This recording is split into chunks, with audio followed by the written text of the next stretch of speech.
शाज रिसाले में खुश आमदीद। अणगणियूं बेअंत आहिनि नेमतूं अल्लाह जूं, हर घड़ी वसंदियूं रहनि थियूं रहमतूं अल्लाह जूं। तरह तरह ताम खाऊं ऐं मिठा मेवा लज़ीज़, ही असांखे थियूं मुहैया लिज़तूं अल्लाह जूं। कंहिंखे धीअर कंहिंखे पुटड़ा, कंहिंखे ॿई ॾेई थो ख़ुदा, सुंढ कंहिंखे थो बणाए हिकमतूं अल्लाह जूं।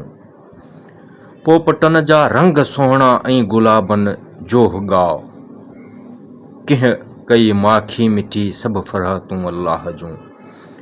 हिकिड़ो सिज रोशन करे थो हेॾी सारी ॾेह खे, राति मां थो ॾींहुं थिए ही कुदरतूं अल्लाह जूं। रब ॾिना भाइर ऐं भेनर, घर बचा ऐं पीओ माउ, कुर्ब ॻाइनि थियूं सदाई ख़लक़तूं अल्लाह जूं। पंहिंजे बंदन सां करे यासीन कुंभर प्यार थो, माउ खां 70 दफ़ा वध उल्फ़तूं अल्लाह जूं। भलाई आहीं पिरीं भलाई पंहिंजी, सबा जा सर चढ़ियो ॾोरा पो न ॾीं। मां ॾे मुदियूं थियनि सॼण सॼाइन में, तूं चंड उहो ई जो हित पसीं थो पिरींअ खे, आदत चई उनखे ॾियां जो रोई, हे कांदे हुई सांगम पवे सजणी। मर हे कांदा हूं पिरीं सांगम वञनि सेण, रहिया आहिनि रूह में नत जनी जा नेण। विसामिया जन वेण थो तारे तॻे तन हुयो, राति सुहाई भूं सूं सवें भाई घुरिजे पल। आहर में एलाए चूं चंदन चरे चल, मूं तोई सी ॻाल्हिड़ी ॿिए कंहिं सल। हार कंदो हलत खजायूं खरनि खे, चोॾहीं चंड तूं उभरी सहसी करी सिंगार।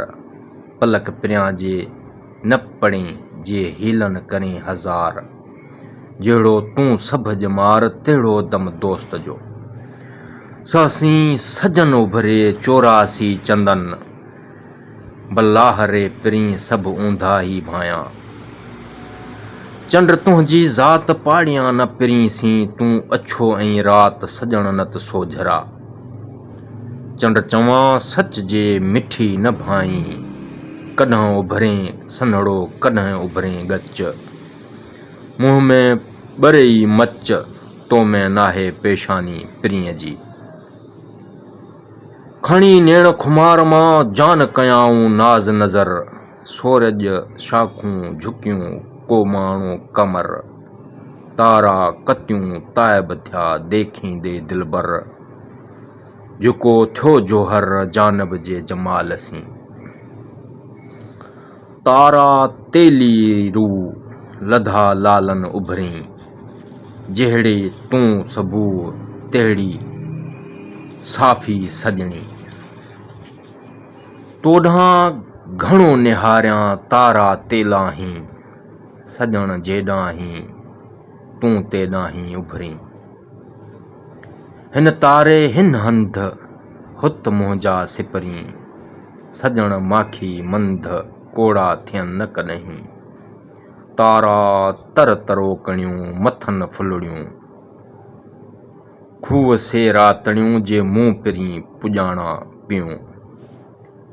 वहली वनम वहामी रह रात राईंदसि पिरींअ खे, शमो थींदसि शब में उन खुशी खां खामी। बाबूअनि संदी बाह जीअं ॿरां शाल उझामी, परत जा पीतम जे सा केन परोड़ी आमी। मूंखे मूं पिरींअ जी आहे दर्द दवामी, आहियां यार सैयद जो कान रहे का खामी।